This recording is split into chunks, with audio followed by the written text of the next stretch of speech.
Queens. 1 minute, you're in some stereotypical idea of why it is that you don't live in Queens. But the next, you're not even in America.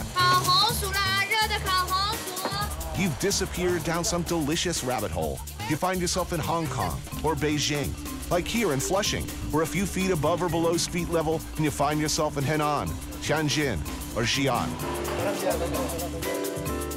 Where even your Chinese friends, like my friend Cheung here, often don't speak the language or the dialect. People speak Mandarin in this neighborhood? Yeah, mostly. So you speak Cantonese? Cantonese. Mandarin, no. Mandarin, no. You're on the case, though. All right.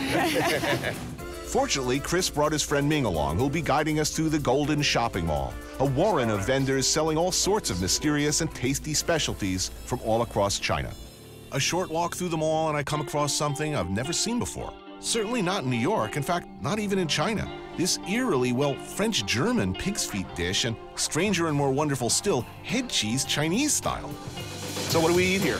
I think we're gonna try the pig foot. Yes. And the head cheese. Okay, great.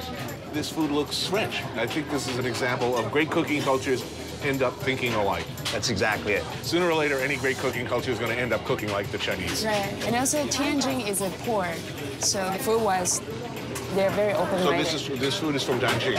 Tianjin, yeah. Yeah, this is interesting. This is great. Is this traditionally Chinese, this dish? Yeah. Ah, there we go. Ooh. There you go. This looks really good. Pig's foot. Oh, that's fantastic. One of those feet cooking at its best, you know? Well, a lot of traditional Western cultures, this is fundamental. And people have just kind of forgotten about these textures. Yeah. And this is something that's coming back big time, I think. Yeah. Coming back, but it was always there, you know? It was always there, but people who remember this dish in their childhood don't ever want to see it again. They feel a little embarrassed about it.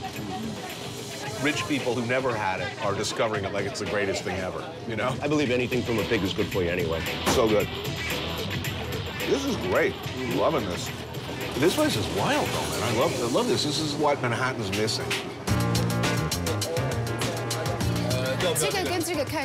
But it's this lamb burger that hits me right in the pleasure zone. Great in any language or any culture. Crisp chunks of lamb seasoned with cumin, dressed with hot peppers and pickled jalapenos. This had to be like a Muslim thing, right? The flat bread. Yeah. There's a big Muslim community in Xi'an, which is where this dish from. This place is unbelievable. This place is great. I've never had anything like this before. I mean, I've tasted these flavors, but I've never had this within the framework of Chinese, with that mix. This is really great. Yeah, I can see this in Chinatown in Manhattan, or even Brooklyn. This is a Queens thing, you know? Yeah. Back through the mall and up the stairs, you find a lamb noodle shop, where the noodles for each bowl of soup are hand-pulled right in front of you. The working of the dough creating something extremely delicate and deceptively light. Something that texturally complements the fattiness and richness of the lamb. So, house specialty, lamb noodles, right? We know what we want. Yeah. 3. 对，3碗。3碗面。哎。OK。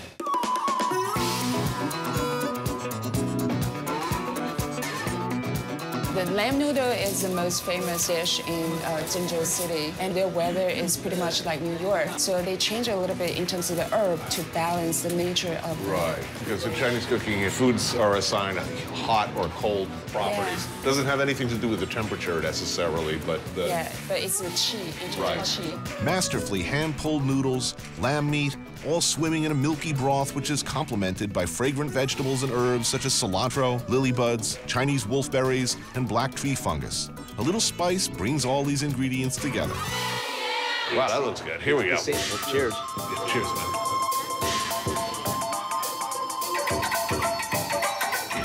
Tastes wonderful. Really fresh. It's very unique. I haven't had anything like it.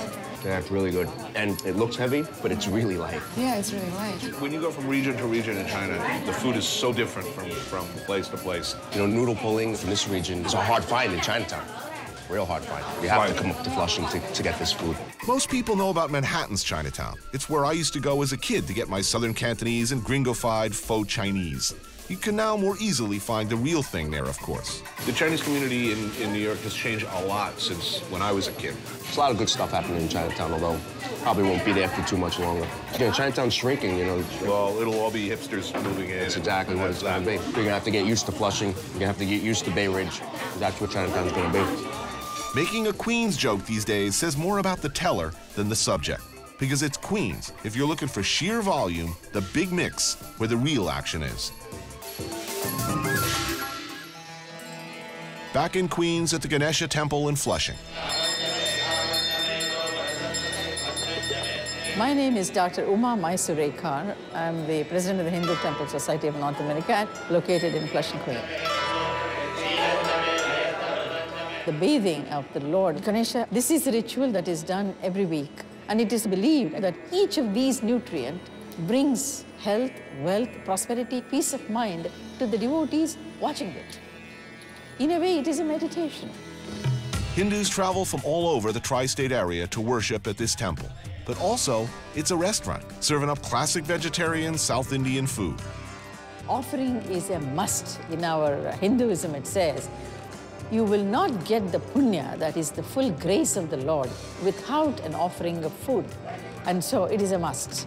Now, in addition to that, it is fulfilling the stomach of the devotees because they get their spiritual hunger fulfilled here, then they go back and get their real hunger fulfilled. You'd think that the combination of a religious component and a vegetarian menu would be anathema to me, but you'd be wrong. Because in the cellar of Ganesha Temple in Flushing, it's not just some half-assed canteen. It's a widely known and well-respected cult favorite. A place you'll find some very tasty, relentlessly authentic Indian food. I know this, by the way, only because I got it from impeccable authority, which would be these guys. Floyd Cardoz, chef of the justifiably famous Tabla restaurant in Manhattan, and his wife, Barka.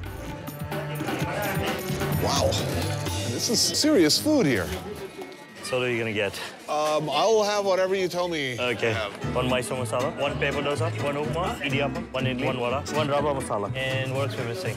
We said the One Missy Belly one.